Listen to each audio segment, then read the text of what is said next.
안녕하십니까. 2005년에는 서울 대학로에서 상연된 연극 부부 쿨하게 살기가 장안의 화제였습니다.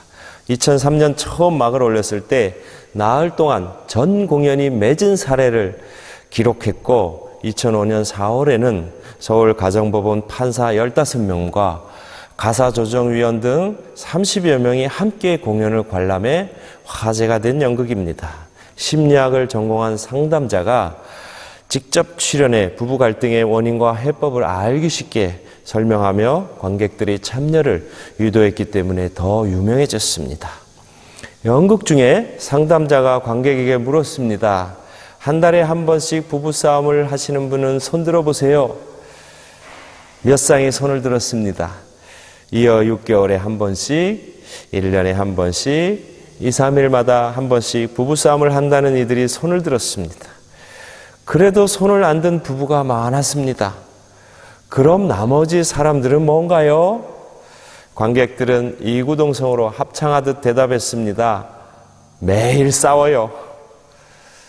지난 시간에는 혼인의 불가해소성에 관한 주님의 가르침을 살펴보았습니다. 불가해소성이란 혼인으로 맺어진 인연이 죽을 때까지 풀릴 수 없음을 말합니다. 예수님은 마태복음 19장에서 창세기 2장을 근거로 혼인은 하느님이 세우신 제도라는 것, 한 남자와 한 여자의 결합은 뗄 수 없는 관계임을 분명히 가르치셨음을 알아보았습니다. 오늘은 혼인에 관한 바오로 사도의 가르침을 살펴보겠습니다. 바오로 서간 여러 곳에 혼인에 관한 가르침이 있는데 그 가운데 고린토전서 7장이 중요합니다. 여기서 바오로 사도는 결혼을 성소로 소개하며 그리스도교적 완성을 향한 길이라고 가르칩니다. 혼인의 불가해소성은 부부의 평등과 단일성에서 나오는 요구입니다. 혼인 역시 그리스도의 부르심이기 때문에 그 자체로 풀릴 수 없는 것입니다. 이런 불가해소성은 주님의 요구입니다. 혼인한 이들에게 분부합니다. 내가 아니라 주님께서 분부하시는 것입니다. 아내는 남편과 헤어져서는 안 됩니다. 고린토전서 7장 10절의 말씀입니다. 부부가 별거하는 경우에도 재혼하지 말고 혼자 지내야 합니다. 어떠한 경우에도 혼인의 불가해소성이 지켜져야 하기 때문입니다. 죽음만이 혼인의 유대를 풀 수 있습니다. 그러나 바오로 사도는 부부 중 하나가 신자가 되었을 경우 예외적인 규정을 제시합니다. 비신자 쪽이 평화로이 살고자 하면 그리를 버릴 수 없지만 신앙생활을 방해하면 헤어질 수 있다는 것입니다. 어떤 형제에게 신자 아닌 아내가 있는데 그 아내가 계속 남편과 함께 살기를 원하면 그 아내를 버려서는 안 됩니다.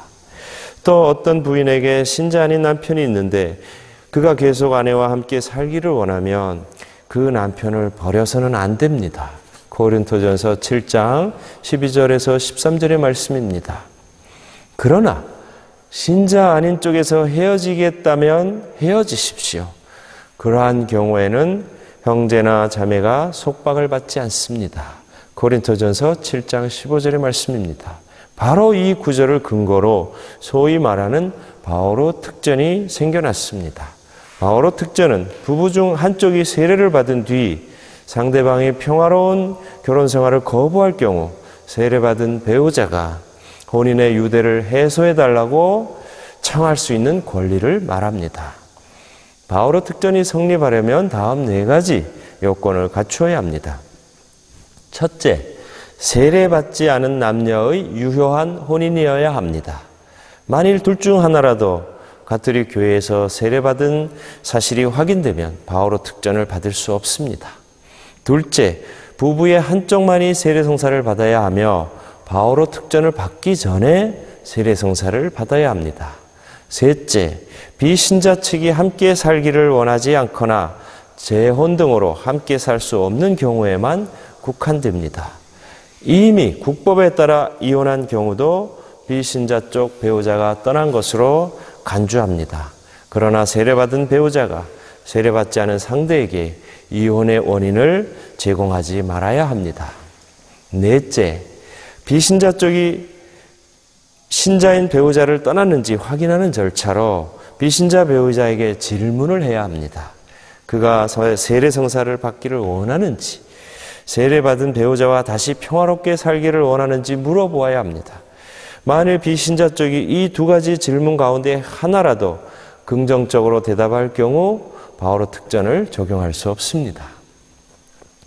바오로 사도가 고린토전서 7장에서 이러한 특전을 말한 것은 그 당시 상황을 고려해 이해해야 합니다. 그 당시는 로마 제국이 교회를 압박하던 상황이었고 신자들은 드러내놓고 신앙을 고백하기 어려운 시기였습니다.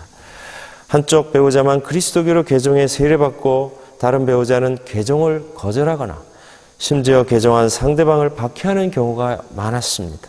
이러한 상황에서 그리스도교로 개종한 배우자는 신앙을 포기하거나 비신자 배우자의 박해를 견디며 살아야 했습니다. 그래서 바오로 사도는 가능하다면 신자가 된 배우자가 신자 아닌 배우자와 같이 살도록 하되 도저히 견딜 수 없는 상황에서는 헤어지도록 허락했던 것입니다. 이상으로 혼인에 관한 바오로 사도의 가르침을 살펴보았고 다음 시간에는 복음서에 나타난 주님의 치유 활동을 알아보겠습니다.